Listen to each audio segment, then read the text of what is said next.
This episode is brought to you by Blue Door Financial. Blue Door Financial will help you save money and reduce taxes to live a fuller financial life. To learn more, visit Blue Door Financial online at BLUdoorfinancial.com. That's BLUdoorfinancial.com.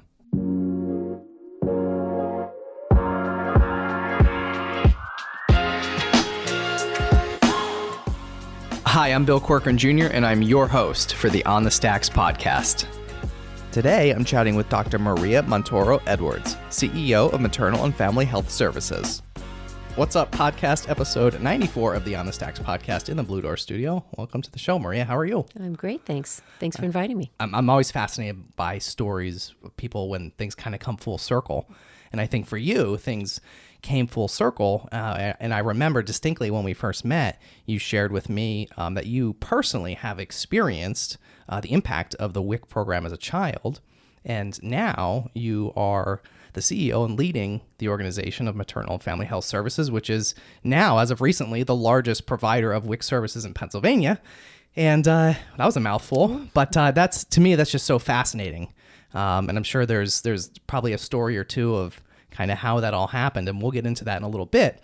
But first, tell me a little bit about yourself. I mean, you're an artist, which is super incredible. You brought some really cool paintings with you today, so kind of take me back. Sure. I am a pastelist.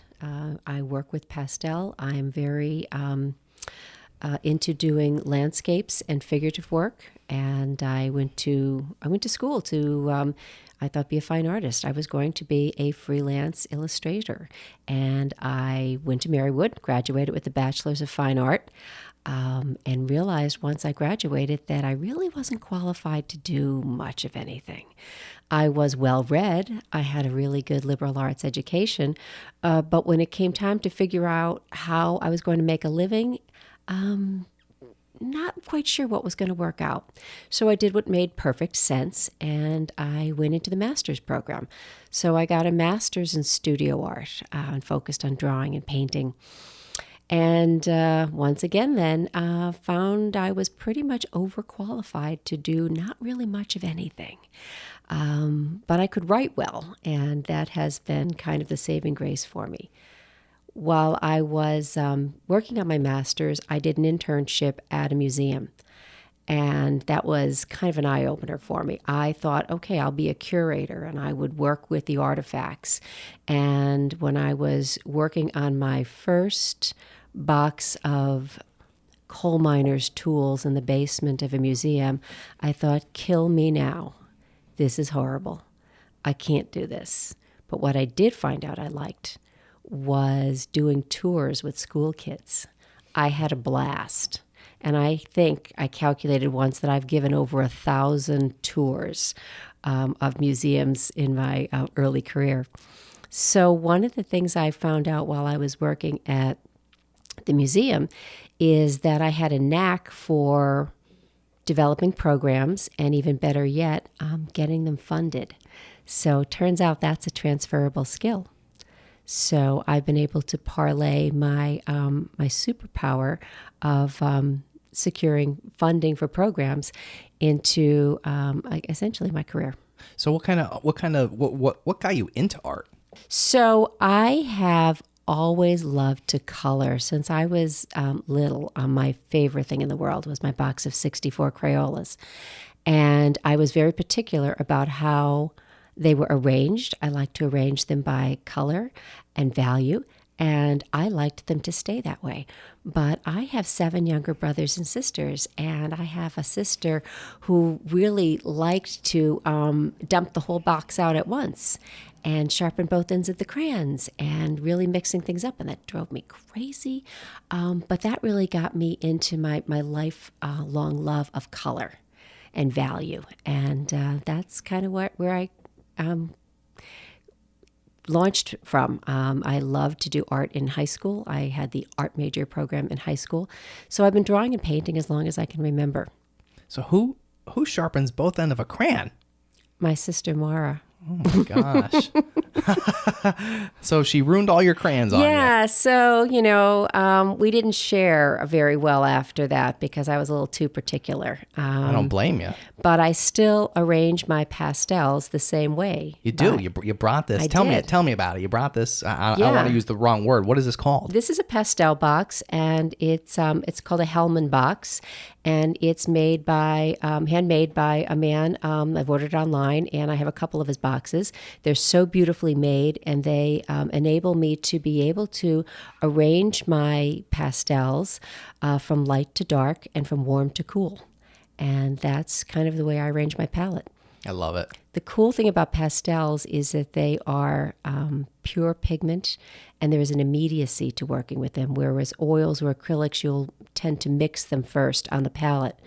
But with pastels, if you have a good assortment of pastels, you have the color that you want without having to mix it because you can just reach for it. And so I'm always buying more pastels. So what type of art do you create? I primarily do landscapes because I think that's mostly what sells. But I really love to do figurative work for myself. I enjoy drawing the figure.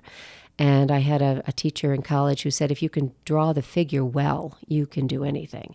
And so I still practice. I meet with a group of folks, usually on a Saturday or a Sunday afternoon.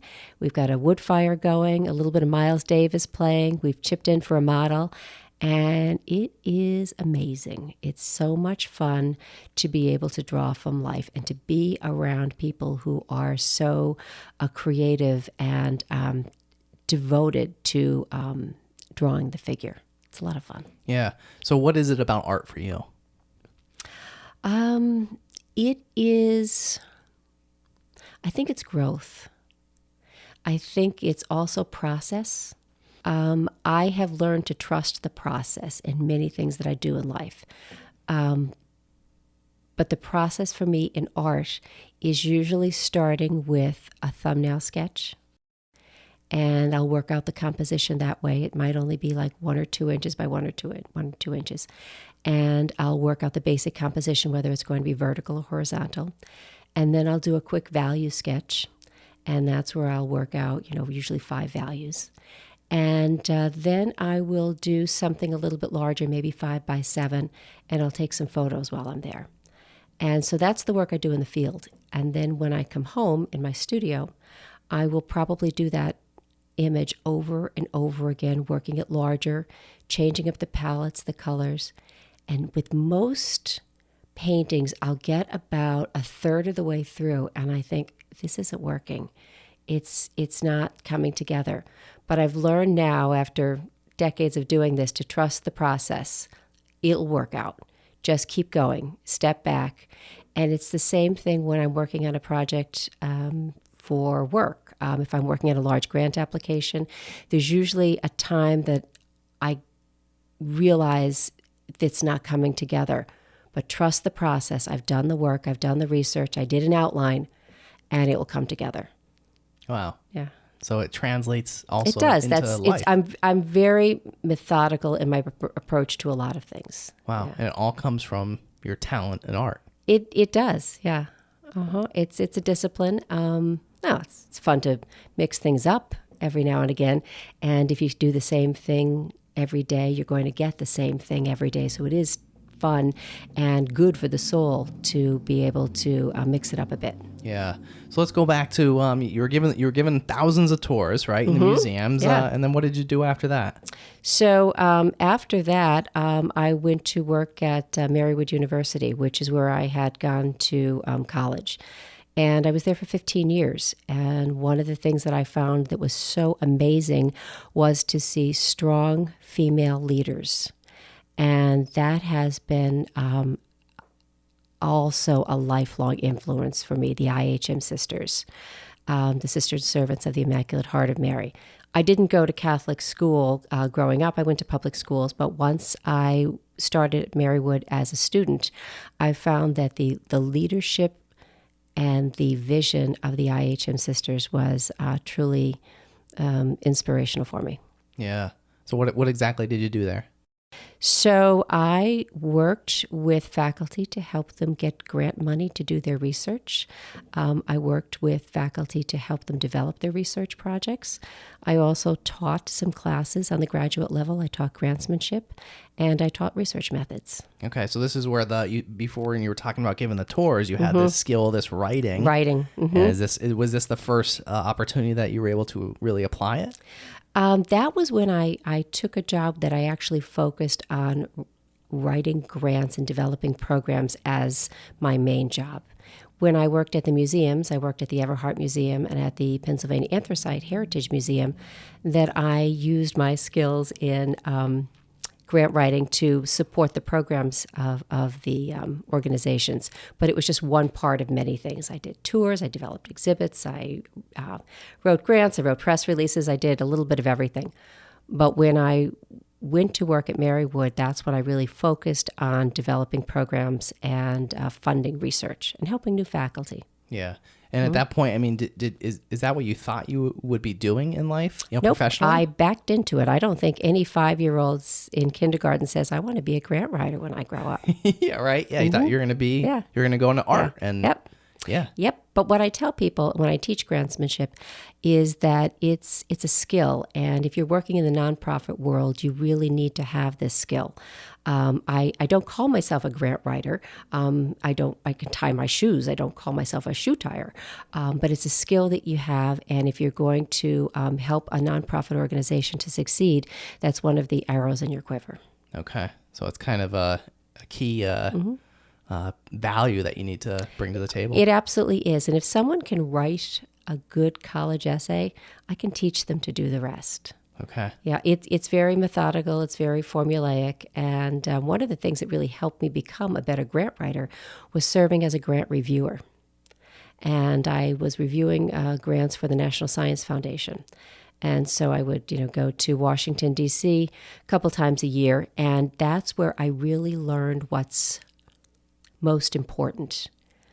Whereas I would previously write about how beautiful the campus was, located on a hill, yada, yada, yada.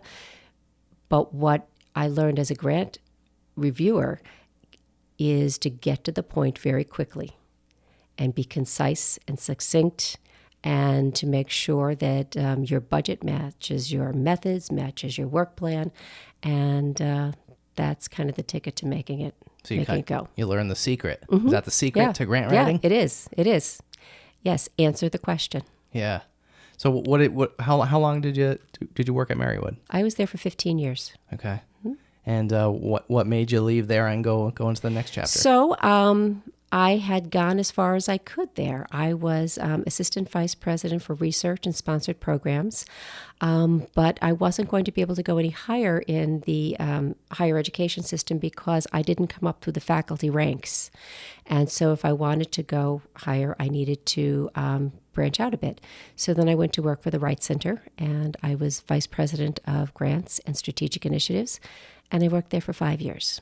And by the way, before I forget, now that we're on the topic, you already know what I'm going to say. Now that we're on the topic of the Wright Center, we got to give our good friend, Jenny Hetro. Jenny Hetro. Yeah, a big shout out because we met mutually through Jenny. But all things here lead back to Jenny. She has been a tremendous value in my life, both professionally and personally.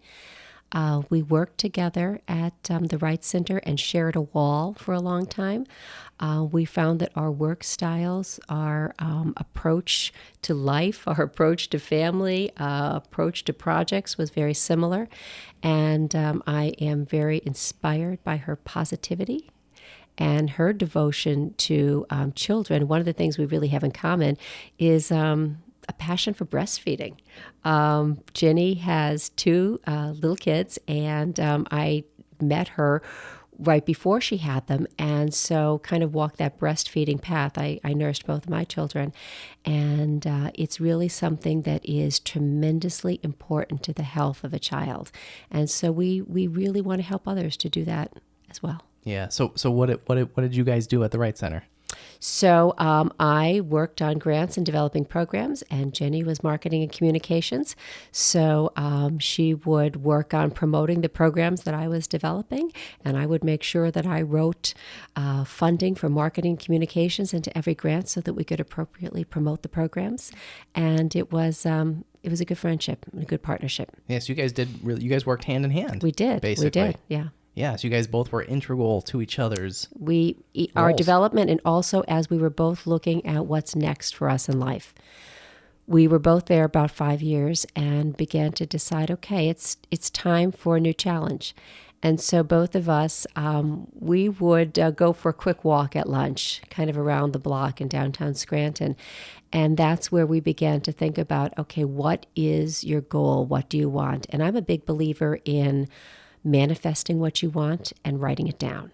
And so someone had asked me, where do you see yourself in 5 years? And I said, I'm going to be CEO of a nonprofit organization. And that kind of took me by surprise. And Jenny was there when I said this. But that's what I decided I wanted to do. The next step was to be a leader of an organization. I had learned a lot from where I had worked in the past, but now it was time for me to chart the path. And I'm very fortunate in this world. I have my dream job. Yeah, so I want to talk about that in a minute, but tell me a little bit more about the manifestation. So I'm a list maker. I learned about making lists from my mother. In my mother's kitchen cabinet, there are lists from various Christmas dinners, probably for the last 10 years, one taped over another. She makes lists for everything. But that has been a guiding force for me. And so when my son was young, I wrote down a list of things that I wanted to accomplish with him, to teach him to read, to take him to school, and, gradually, worked through that. But I also believe with your life that you need to decide what you want to do. Make that promise to yourself and commit. There's a book about the value of writing it down. And some people will say you really need to do it handwritten so that there's that connection between your mind and your hand. And so a couple of years ago, I wrote down what I wanted in life. And it was to be the CEO of a nonprofit organization. It was to mentor other women who were on a career path. And I consider it a privilege and an obligation to mentor others. And so I have gradually worked towards my list. One of the things I wanted to do was to live on a lake. And I do now. I've been living there for almost a year because I knew that that's where I would draw inspiration for painting. And so every time I walk out on my porch, I have this beautiful vista that can inspire me at any time, day or night. So what is it about your passion for helping others? So Madeleine Albright had a quote. She said that there's a special place in hell for women who don't help other women. And I've had the opportunity to have wonderful mentors in my life, starting with my mother and my grandmother. And I also have 7 younger brothers and sisters, so I had an opportunity to mentor and help shape their lives.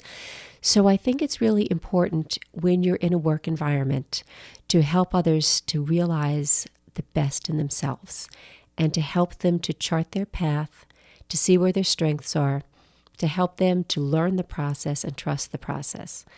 So I have had the privilege of mentoring many female and male colleagues over the years, and I've stayed in touch with so many, and I never realized how much of an influence you can have on someone's life until someone circles back years later and says, you taught me that. That's a lot like your management style. And I thought, oh my gosh, I have a management style. But it's amazing that things you do really do have an influence. And so it makes sense to quantify that and respect it and believe in yourself too. So what was it like growing up with, you had 7 siblings? I have 7 younger brothers and sisters, and I have a mother with a sense of humor because our last name is Montoro. And so my name is Maria. There's Maria, Mara, Mark, Melinda, Maggie, Michael, Matthew, and Marty. Yeah, say that 10 times fast. Oh, I have many times. And my Yeah. mother would sign things the M&Ms. And so, That's funny. Oh, Yeah, yeah. Not when you're in high school, no. Yeah. I probably got made fun of for that. Yeah, but growing up in a big family is a lot of fun. My father is from a big family. My mother is not. She was an only child, but she always wanted to have a lot of kids. And so, we grew up in a very loving, close, crazy family because it's constant activity. One of my friends that I grew up with says she always remembers coming to my house and there was a sign on the door that said, "Quiet, please, baby sleeping." And for a long time, we always had babies in the house. But that's been my love of strengthening families, knowing how important it is to grow up in a family that respects and supports each other. Yeah. So, you mentioned you becoming the CEO of an organization. Was it your goal to become the CEO of an organization like Maternal and Family Health Services? If you ask my father, he would probably say that my brothers and sisters were my first staff. That I have been telling them what to do and making them play school or play whatever and do whatever, be in little plays for as long as I can remember. So maybe, it was always destined that I was going to do something like that. I never thought of myself in the business world. I always knew I wanted to be in the nonprofit world because volunteerism has been such a big part of my life. My parents have always been very community-oriented. And so that was a very big part of our life growing up. So how did this opportunity come about? At Maternal Family Health Services. So I knew that I was looking for my next opportunity. And so I just started asking some folks, "Hey, listen, I'm thinking about what I'm going to do next. So keep me in mind if you hear of something that you think might be a good fit." And I had also been working with Maternal and Family Health Services while I was at the Wright Center. And one of my passion projects was called the Healthy Moms Program. And it was a program to help moms with an opioid use disorder during their pregnancy and parenting months. And so I was able to find a model program out of an organization in Ohio and work with some folks in northeastern Pennsylvania, put together a group, and I was able to get it funded. I was able to get a couple of $1 million to do this. And this is what Jenny and I had really this passion for this program. And so I was able to really get acquainted for what Maternal and Family Health Services did. I learned about their maternity program and their nurse-family partnership program, and of course WIC. And I could see from those programs how critical it was in supporting the development of new families, particularly families that are low income or underserved. We do have the Affordable Care Act now, and more people have insurance, but there's still a lot of folks who have a high deductible or who may not have insurance through their employer. And so it's organizations like Maternal and Family Health Services that really provide the backbone of that quality primary care, especially for an individual who is pregnant. And we can really help from the time someone is just thinking about getting pregnant. We can help them along that path. And we really believe in a reproductive life plan. So it's about when it's right for you to have a pregnancy. And so maybe if you're in high school or college, it's 10 years down the road. So with our family planning program, we can help you find out what's best for you at this point in your life. Or maybe you're thinking about trying to get pregnant, and we'll help you figure out when it is that is the best time during the month that you can conceive. And we'll help you with nutrition, with the WIC program. The minute you know you're pregnant, you are eligible for WIC. And it has expanded so much over the years, so many more opportunities for fruits and vegetables. When I was familiar with WIC as a kid, it was primarily dairy products. But now it's fresh fruits and vegetables. And it's a tremendous opportunity for families to expose their kids to some new foods. So what exactly is WIC? So WIC is the Women, Infants, and Children program. It's a federal program, and it is sponsored by the USDA, the United States Department of Agriculture. And in the early 1970s, there was a pilot program with 100 organizations nationwide. And Maternal Family Health Services was one of those pilot organizations, and tried it to get benefits to families that had children on 5 and under, and for women who were pregnant and nursing, and to help them get the high quality nutrition. The big piece of WIC that's so important is the nutrition education.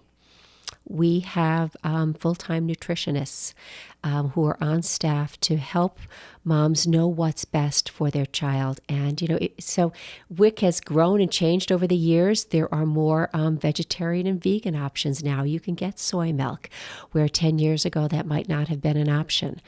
So we're really working with families to do what's best for them. And we have adapted to the ages. We have embrace TikTok. We've done a lot with TikTok lately, and so we found that has been a fabulous way to reach new moms. Quick cooking demonstrations, and folks find us on Facebook. They'll find us on Instagram, and that's the way you connect anymore. Yeah. So do you think that there's a stigma with WIC? So I think there is in some ways. Years ago, you had to have a WIC check. And until about 3 years ago, Maternal and Family Health Services still printed paper checks. Well, we've changed. The whole program nationwide has changed, and now you have a card as a benefit card, which makes it less of a stigma. You can use it at the grocery store like a debit card, and so there's definitely less of a stigma. But we find that folks still don't use it as much as we'd like to see. There are a lot of people who are eligible but aren't using it. Why do you think that is? So, there's a couple of reasons. One is that it's harder to use your WIC benefits in Pennsylvania than it is in some other states, and that's unfortunate. In most states, in 41 states, your WIC card can be loaded electronically. But in 9 states like Pennsylvania, you have to physically come to a WIC center and load your benefit card. So that means during COVID, mom or her designee, could be dad, it could be Graham, has to come to the WIC center and load the card or mail it in, and we'll mail it back. So we're working with the other WIC organizations in Pennsylvania to try and upgrade the system statewide so that it'll be easier for users to be able to access their benefits. And I said earlier in the beginning of the show, but you guys are the largest provider. We are the largest provider of WIC in Pennsylvania. We are in 17 counties. We just took on Bucks County as of October 1st. And so by both geography with the 17 counties and by participant, nearly 50,000 participants, we are now the largest provider in Pennsylvania. That's a lot. Mm-hmm. Sure is. We have 31 WIC locations in our 17 counties. And we are just acquiring a bus or a large van where it will be our mobile WIC unit. So we can go to various daycares or community events, and it will be more convenient for folks to register for WIC or to access their benefits. And we're really excited about that. That'll come to fruition late spring. Yeah. So when this position came up for the CEO, tell me how that went. So when I saw that the position was posted, I read the position description, and it was me. And it's everything that I am passionate about. It's empowering women. It's strengthening families. It's providing a pathway up in the world to help relieve that cycle of poverty. We really believe in helping families to be as strong as they can, multi-generational. Our programs are meant to be kind of like a big hug because there's so many aspects of our programs that can benefit families. That's great. Mm-hmm. I love it. So you applied for it? And I did. I applied for it, and then COVID hit. And so the process took a lot longer than I had anticipated. But it felt right all along. I knew that this organization was where I could have a tremendous influence. And we serve over 90,000 people in our 17 counties. And I really feel like I can have that influence, that positive influence, to help improve the health outcomes of families in our area. So what does your role look like as CEO? I like to think of myself as kind of a participatory leader. I manage, as they say, manage by walking around. One of the things I learned from my father, who was a public school administrator, was the power of listening. So I will often pose questions to the folks that I work with. And I'll never say, my staff, these are my colleagues. We are a team, and we support one another. It's a very open environment. I encourage folks to take risks and to develop new ideas. We might fail. It's okay. We're learning, but we're growing. So I was fortunate to come into an organization that is now celebrating its 50th year. So I came in to an organization with a very strong foundation. And I'm able to look at it and say, okay, now what's next?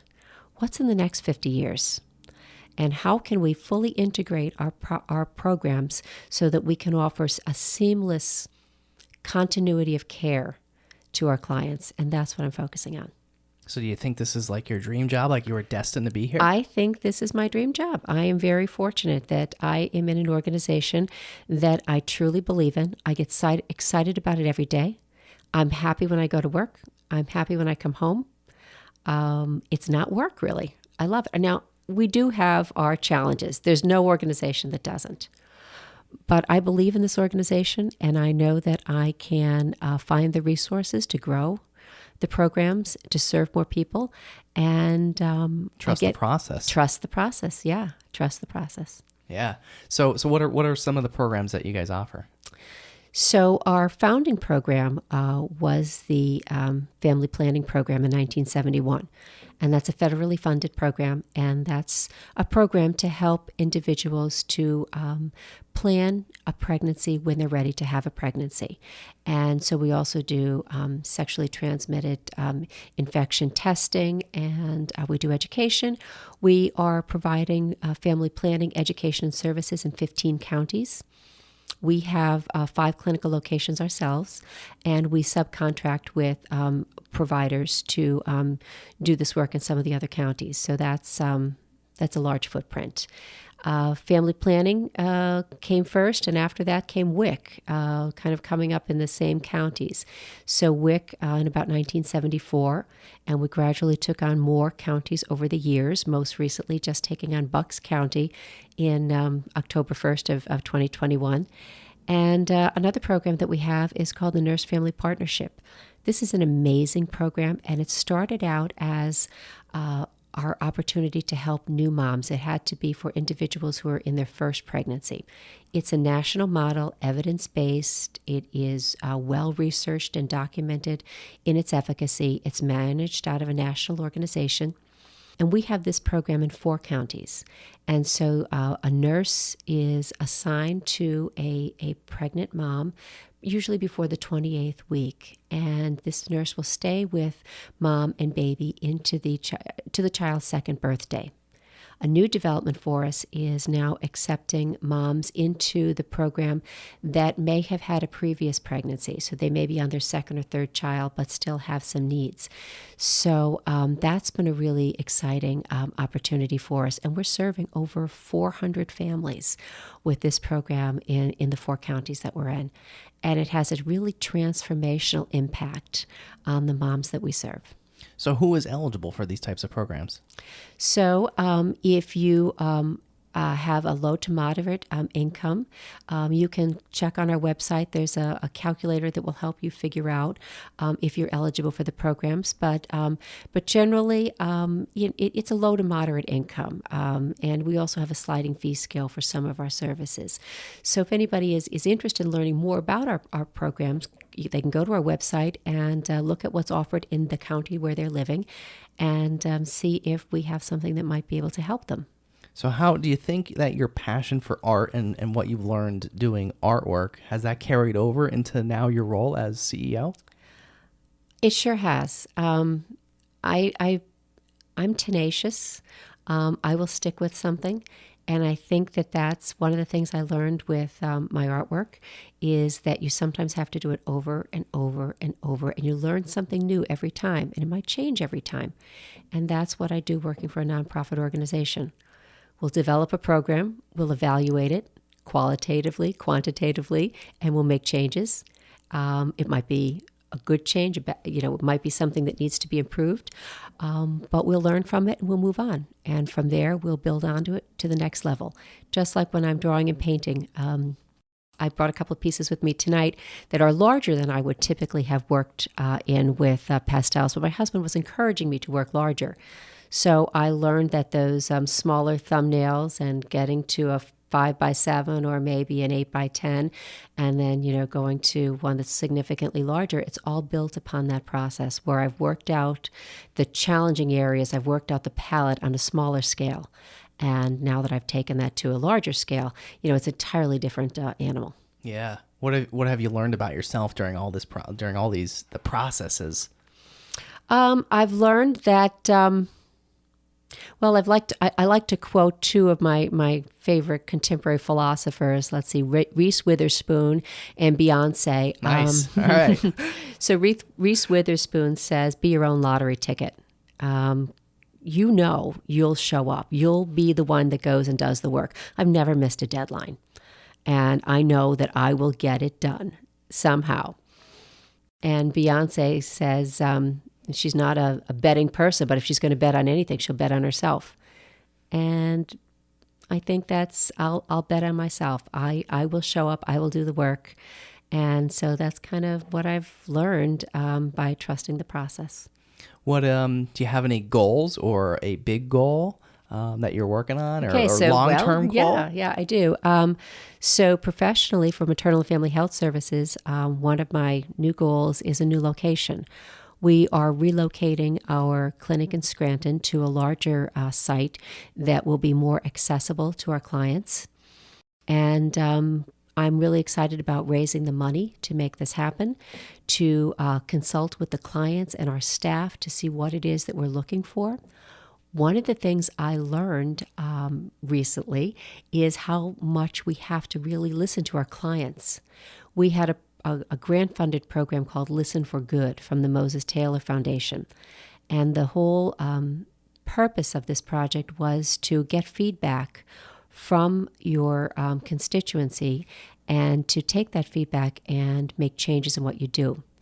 So we were looking at moving to one location that was going to be in a more high foot traffic location that I thought was going to be perfect for us. But when we queried our clients and said, would you come to our clinic if it was located here? It was a negative. And I didn't expect that. What clients said is that they didn't want to be in such a public location for services that may be of a private nature, like family planning or maternity care. And so that was important. We didn't make a big mistake because we asked our clients what they thought. And so that was an important lesson for me. Wow, that's great. So are there, any other things along those lines that clients have came to you and that expressed anything like that, and that you guys kind of change courses or? That happens a lot. I think one of the most important things I did when I first joined Maternal and Family Health Services was to make a point of visiting our sites. As I said, we have 31 locations. Yeah, holy smokes. And so I'm still getting to some of them. But what I realized is sitting and speaking with individuals who are working in our locations, whether it's for WIC or family planning, that they served a very different clientele. The clientele we have in Towanda is much different than the clientele we have in Berks County. And what might work in one county doesn't work in another. And so it helped me to see that we had to have a much more individualized approach to providing our mission. And so listening to my colleagues about what they thought that was needed was enlightening for me. Yeah. So, you mentioned, the word colleagues as your team. Mm-hmm. How large of a team do you guys We have? have 174 employees. How do you manage and lead a team that big? We have an absolutely fantastic executive team, the folks who report directly to me, and they are wonderful leaders themselves, very seasoned professionals. They are willing to express ideas, to take chances, and more than anything, they have the best interest of the clients that we serve at heart. I've never seen an instance in the 14, 15 months that I have been at Maternal Family Health Services that my colleagues did not put the well-being and the interest of our clients first and foremost. So what's next for Maria the painter and Maria the CEO? So Maria the painter has moved into a new house, and so I have spent more time painting, well, walls. Actually, I'm not allowed to paint in my house. I'm not a very good wall painter. I'm not really allowed to use anything larger than a 1/4-inch brush. Okay. But we've been focusing on getting ourselves moved in. So I really haven't done much formal painting in the past year or so. But I'm getting back into it. I would like to, again, have a show. I haven't had a show since pre-COVID, and it's time. It's time to get out there and do something else. It's an amazing feeling to paint outside, to paint plein air. And with pastels, it's easier, I think, than painting with oils or acrylics because they're dry, and it's not something that you have to transport wet home. But it's an amazing feeling to be able to be out in a field and to be with nature and, bugs on occasion. But, to feel the peace, to be painting by water and to, hear the sounds of nature. Where's your favorite place to paint, like location wise? So, we're lucky here in the Pocono Mountains. I moved from the Moscow area to down by, we're in Huntington Mills now, and I absolutely love the Madison Township, Moscow, North Pocono area. That's where I really enjoyed painting. But now that we're now in Luzerne County, I'm beginning to find a lot of fun places there. I like to be by water. I really enjoy pathways. Usually what I'm looking for is how the light hits. That's what draws me into a location. So before we started the show, you were telling me that you also did a little bit of traveling around the world to paint. Yeah. I went to paint in France a couple of years ago, and that was absolutely amazing. We stayed in a country house, and there were about a dozen other painters, and we went to museums, we painted, we rode bikes, and it was absolutely amazing how much you can grow when you do nothing but work on paintings for a 2-week period of time. It was wonderful. The food was wonderful, the company was wonderful, and the wine was absolutely amazing. That was probably the best part. It certainly was, yeah. All right, so what's next for Maria, the CEO? So what I would like to do next is to open our new clinic. I'm looking forward to having an opportunity to expand our square footage to be in a more heavily traveled foot traffic area in a high need part of the community. And I'm looking at going to all of our locations and making sure that we are presenting a very unified approach to all of our services, so that if you go into any one of our 31 locations, that it's branded appropriately as Maternal and Family Health Services. And Jenny's helping a lot with that. Yeah, she is. Yeah. Shout out to Jenny again. Yeah. Mm-hmm. We love Jenny. We do. Yeah. So are there any other hot topics or pressing issues that you guys are dealing with right now? So COVID has been a huge challenge for the world at large, but we haven't missed a day at Maternal Family Health Services. We have adapted. We haven't closed. We have modified the way we provide services so that we can best accommodate our clients. We've done drive-through family planning, like you can pick up your birth control. We'll run out to the car, or we've done the depot shots. You can put your arm out the window and you can get your shot every 3 months. We also have embraced telehealth. So if you're interested in birth control, you may not even have to come in to our clinic. You can call and we can do a telehealth appointment. One of our nurse practitioners can have an appointment with you over our HIPAA compliance system, and you don't have to leave your house. And so we've learned a lot about telehealth. One thing we've also learned is that the work environment for Maternal and Family Health Services has changed. We're located in downtown Wilkes-Barre on the square. We have the 6th floor of 15 Public Square. And where we previously had about 45 people in the office, now we're averaging about 7. And I don't think it's ever going to go back the other way. I think people have really embraced the flexibility, and we've learned that people can be productive, and in many cases more productive because they're not commuting. So we're charting our path. We're looking ahead at what a post-COVID world might look like, and we'll be working on a strategic plan in the next 18 months to see what it is that we need to do to meet the needs of our population. Very good. So do you have maybe any piece of advice? You talked about, mentoring mostly women, maybe some men too, but do you have, one or two pieces of advice for somebody, maybe think of a younger version of yourself and the manifestation and everything else. What would you say? Write it down. What do you want to do? And write it down. Make a list. And decide where you want to be and make that commitment to yourself.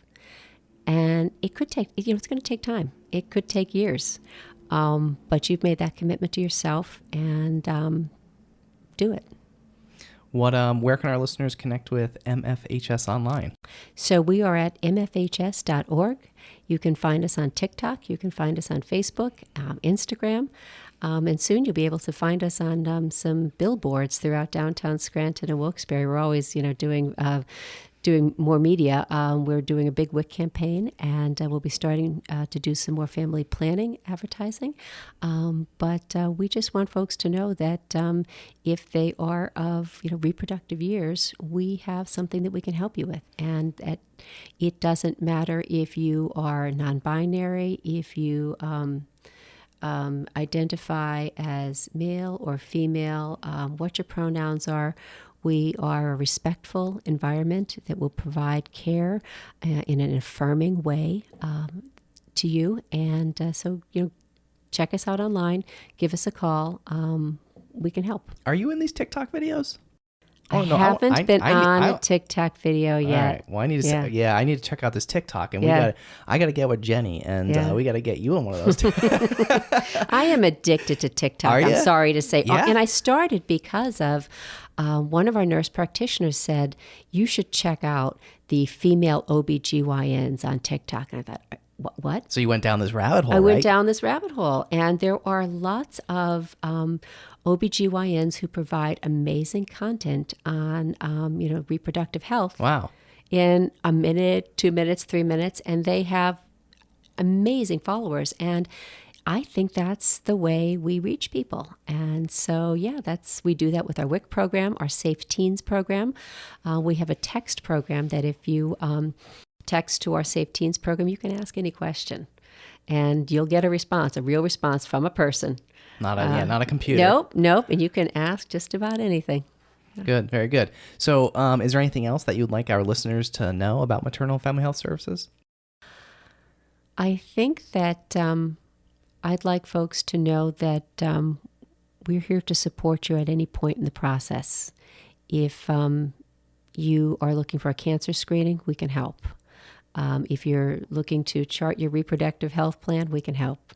Nutrition for the family, postpartum depression, we have been providing, we've started providing behavioral health services, and we know in northeastern Pennsylvania there is a lack of providers for postpartum depression, and postpartum depression is real. I've had kids, and it's tough. It is really tough. And there are days when you wonder, am I going to make it to tomorrow? And that is so perfectly normal. And if that's something that you need help with, we can help.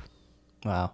Can you talk about that more for for another minute, maybe? Sure. I think that's so important for people to hear. It is. So postpartum depression is being recognized more so in the past few years as a real issue.